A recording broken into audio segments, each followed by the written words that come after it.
Olá pessoal, eu sou o Lucas Sequinel, professor de História e Geografia. Nesse caso, nós teremos uma revisão de História. Bom, nosso assunto é Estados e Fronteiras.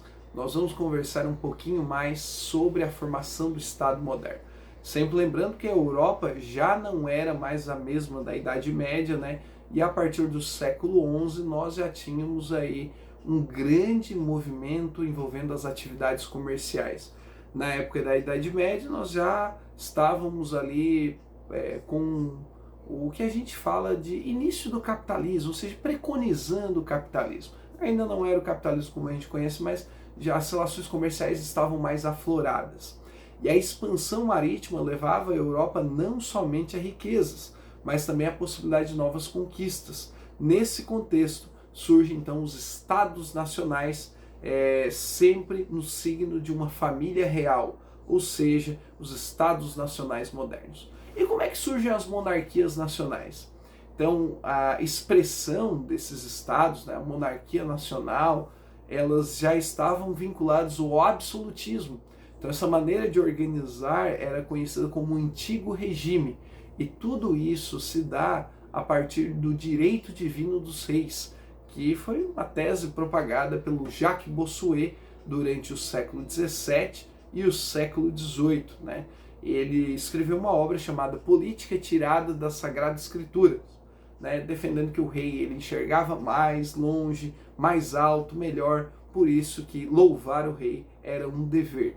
Então lembre-se que o Estado absolutista, tudo parte para o rei. Ou seja, o rei ele só tem ali alguma renda doada para a igreja, mas a igreja e a nobreza feudal o apoiavam. Então, tudo circulava, estava em volta do rei. O rei era a principal figura política e a principal figura que era louvada pelas pessoas. A família real era muito admirada.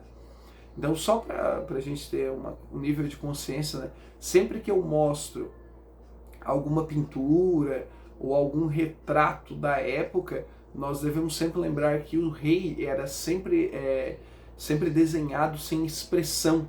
Por quê? Porque ali nós temos aquela ideia de objetivamente mostrar alguém muito forte, uma liderança sem expressão, seriedade absoluta. Com a espada nós temos ali a ideia da força militar, a flor de lis, o símbolo da realeza, né? A coroa era o símbolo do poder real e o cetro era como se fosse uma autoridade, né? Então nós temos ali muitos símbolos, inclusive eu sempre mostro em sala de aula que a entrada do Palácio de Versalhes na França tinha ali o símbolo do Sol, o Rei Sol, o Luís XIV, né?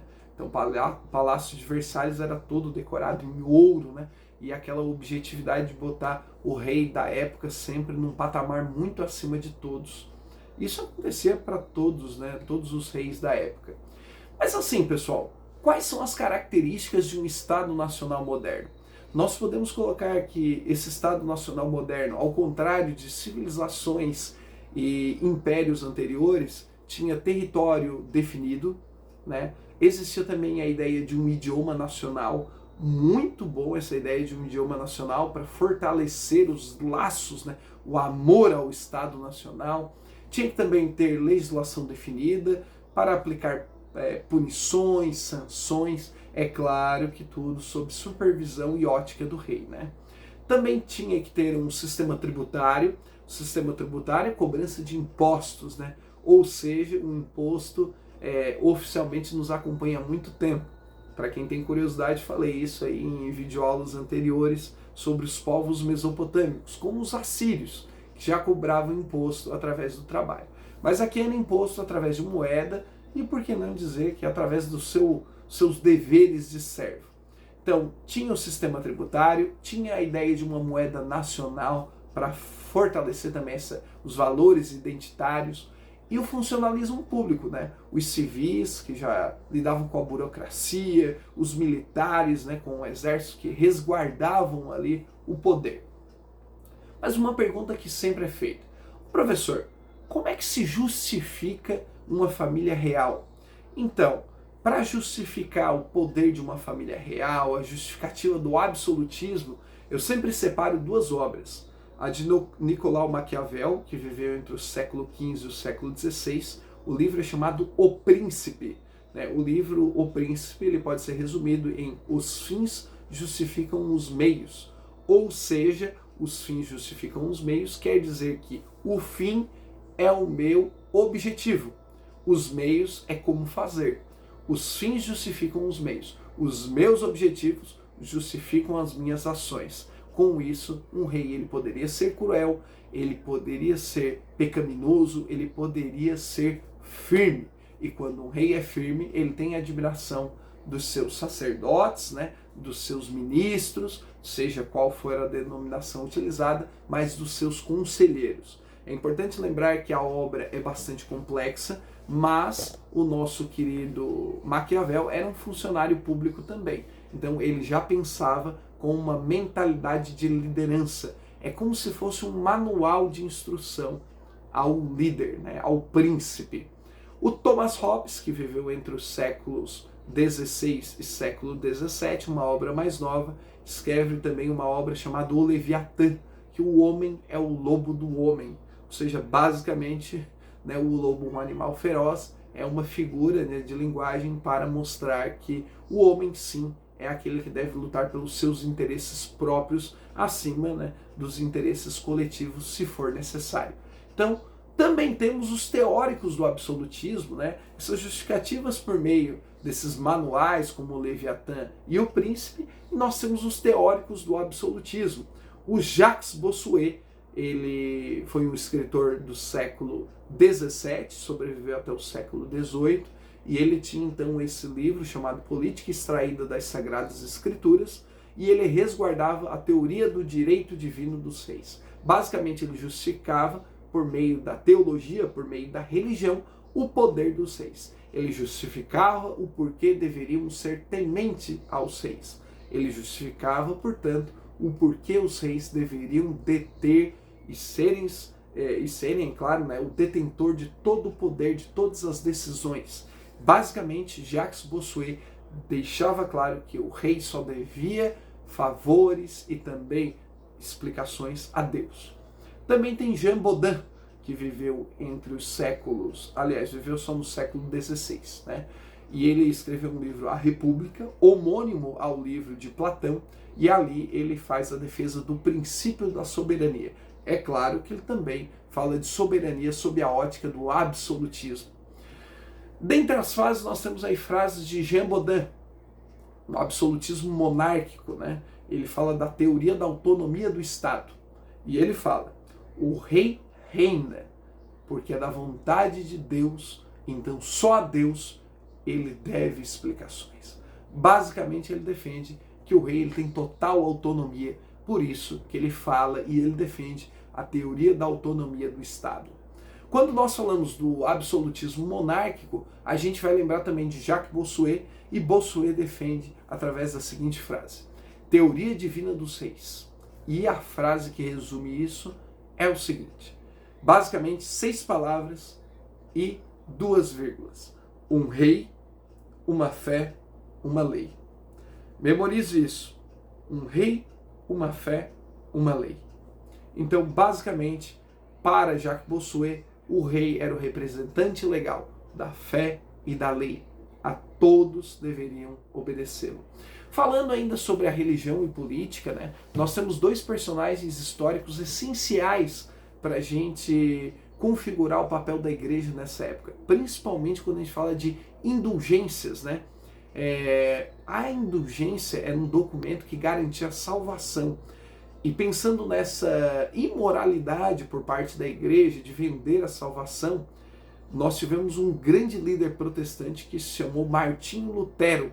Ele viveu entre o século XV e XVI, e em 1517, no dia 13 de outubro, ele pregou na Catedral de Wittenberg, no Sacro Império Romano-Germânico, um documento, né, com 95 questionamentos à Igreja Católica.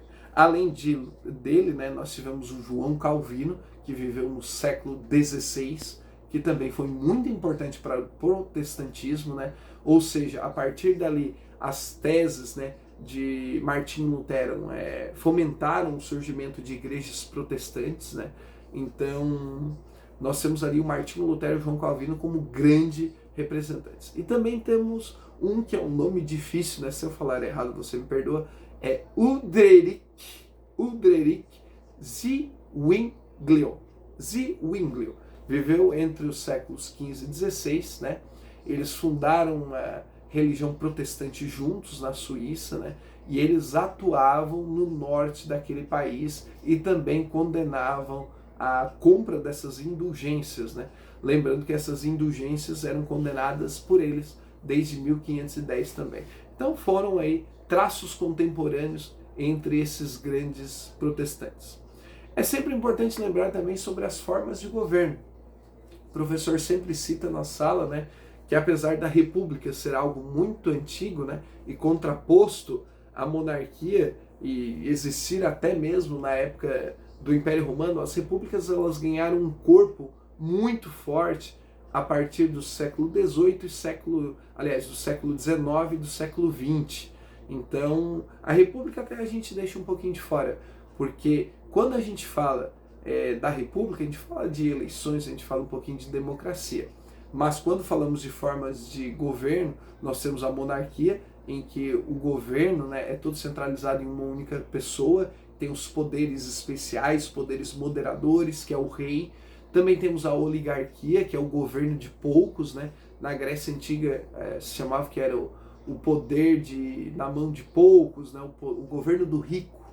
Também temos a aristocracia, que é o governo dos melhores, que é o governo em exercício para poucas pessoas, né? A partir da Idade Moderna, o termo aristocracia foi utilizado de outra maneira, né, para designar grupos nobres. Também temos a democracia, que faz parte do contexto de eleições, né? Então já temos ali governantes eleitos, né, homens livres, qualquer um pode ser um presidente ou um primeiro-ministro. E falando nisso, ainda dentro da democracia nós temos o parlamentarismo, em que a primeira chefe de Estado, né, ou o primeiro chefe de Estado, é o primeiro-ministro. Nem sempre vai ter a figura do presidente, e quando existe, o presidente é mais atuante na geopolítica, na diplomacia. O primeiro-ministro é sim aquela pessoa que designa, né, as ações concretas de desenvolvimento de um país.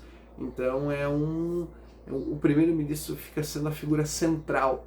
Já para o presidencialismo, que é o modelo do Brasil, dos Estados Unidos e de tantos outros países da América Latina, o parlamentarismo aparece bastante no continente europeu. Nós temos o presidencialismo e a figura do presidente. Não quer dizer que o presidente é uma figura central, dominadora, um poder moderador, e ele é o chefe de Estado operante, onipotente, onipresente. Não é bem assim. O presidente é uma figura que compõe o poder executivo. Lembrando que na maior parte dos países democráticos nós temos a separação com convicções bem definidas e atribuições definidas dos três poderes: executivo, legislativo e judiciário. O judiciário fica por conta de juízes, desembargadores, né, os julgamentos, as ações judiciais, o próprio STF. Nós temos o executivo, que é de governadores, prefeitos, presidente, e o legislativo, que estamos falando de deputados, senadores e também os vereadores numa menor instância. Bom, pessoal, essa foi uma videoaula de revisão. Espero que vocês tenham gostado. Sugiro que vocês leiam os materiais presentes no site www.webgel.net.br. Também confiram a página do Instagram, que o professor sempre segue de volta, que é o @webgel.net10. E por fim, curta, compartilhe, né, no grupo da sua turma esse vídeo, que é bastante esclarecedor e bastante interessante para uma revisão aí de determinados conteúdos. Curta e compartilhe esse vídeo, se inscreva no canal e até uma próxima aula. Valeu, um forte abraço e tchau!